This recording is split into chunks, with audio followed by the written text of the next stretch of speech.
Hi there. If you watched the previous video, you should know that you can set up a loop by pressing the in and out buttons found right here on most Pioneer decks. I'm going to start off by showing you the first method in which you can utilize loops to help you create better mixes. Now, when you're DJing, the more time you give yourself to beat match, the better it is. And unfortunately, some tracks simply have very short intros. So by the time you've beat matched and turned up the volume, the track is already a few phrases in and the intro has potentially already ended. This isn't ideal because in most cases, the mix will sound better if you time your transitions so that the end of the intro on the incoming track is exactly at the point where you switch your faders, in the sense that you turn down the outgoing track. This is what I've also shown you in some of the previous videos. So by setting up a loop on the first phrase of your track, you can in essence extend the length of the intro. Now this is because the first phrase will be looping, therefore the track won't move ahead until you quit the loop. When you're looping for this purpose, you must make sure you loop exactly one phrase in length, meaning the beginning of your loop needs to be on beat 1 of the first phrase and the end of your loop needs to be on beat 1 of the next phrase. Avoid making the mistake of looping on bar 8. You must wait until bar 8 ends and then push the loop out button. Let me give you a quick demonstration. So I'll create the loop on this track and I'm going to press play, and at the beginning of the next phrase I'm going to push the out button. Let's go. 1, 2, 3, 4, 5, 6, 7, 8, 2, 3, 4, 1. And that gives me exactly one phrase loop. Now you see how I pushed the out button the moment I went back to bar 1 at the end of the phrase? Now this will ensure that whenever the track loops over, a new phrase begins on my master track as well. Therefore my phrases will remain perfectly synchronized. Now let me show you how to implement this into your mixes. So I'm going to go through mixing two tracks utilizing loops, and I'll walk you through every step of the way. First of all, I'm going to make this my master track. So I'll turn up the volume here, set my headphone cues correctly.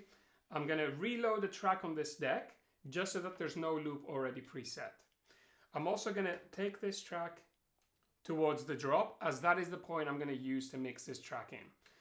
Now this track is great because one phrase in, the bass comes in and it kind of sounds like a drop.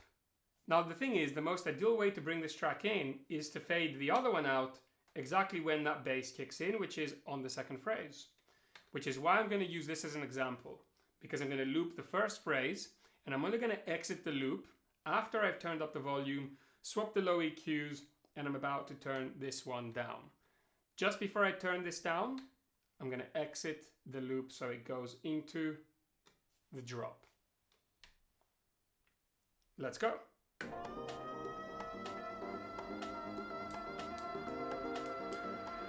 Eight, 2, 3, 4, play.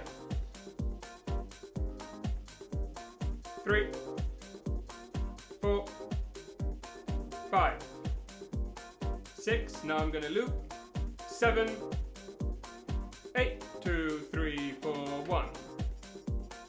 Perfect. And I've got exactly a loop, which is exactly one phrase in duration. Now I'll turn up the volume. 2, 3, 4, 1. 2, 3, 4, 5, 6. And I'm going to swap the lows. 7, 8, 2, 3, 4, 1. Now I'm going to exit the loop, and on the next phrase I'm going to turn down the volume. 5, 6, 7, 8, 2, 3, 4, 1.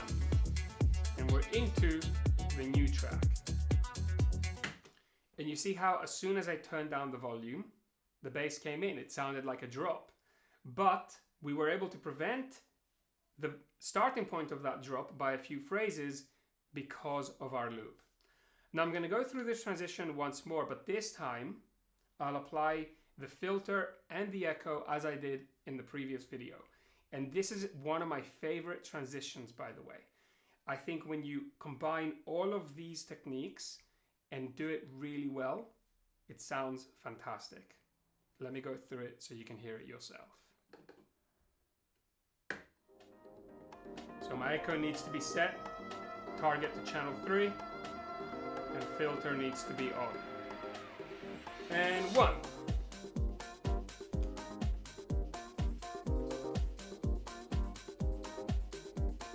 Five, 6, 7, 8, 2, 3, 4, loop.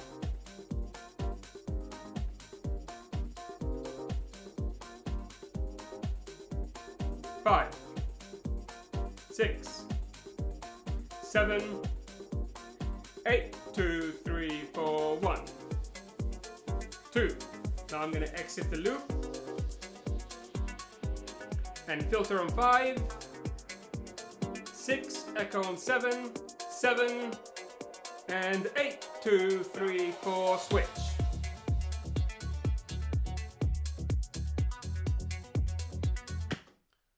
Part of the reason why I love this transition is because the incoming track only has to play for one phrase. That's the phrase in which you're going to mix in the new one and take out the old track. And using this transition method, it's very easy. We have the loop going, the phrase in which we want to bring in the track, we turn up the volume and exit the loop. Then on bar 5, we start the filter. So we take out the low frequencies by moving the filter to the right. Then on bar 7, we apply the echo. And then on bar 1 of the new phrase, with the echo applied, with the filter turned up so it's taken out the low frequencies, we turn the outgoing track down abruptly and we turn up the bass, the low EQ of the incoming track. And that's the transition method. It's one of my favorite transition methods. Of course, it requires you to be able to use loops correctly, but as long as you've set your quantize on and you're able to count the phrase in the way that I've taught you so far, you should have no problem doing that. So thanks for watching, and I'll see you in the next video where I'm going to go through another technique which utilizes loops. Take care.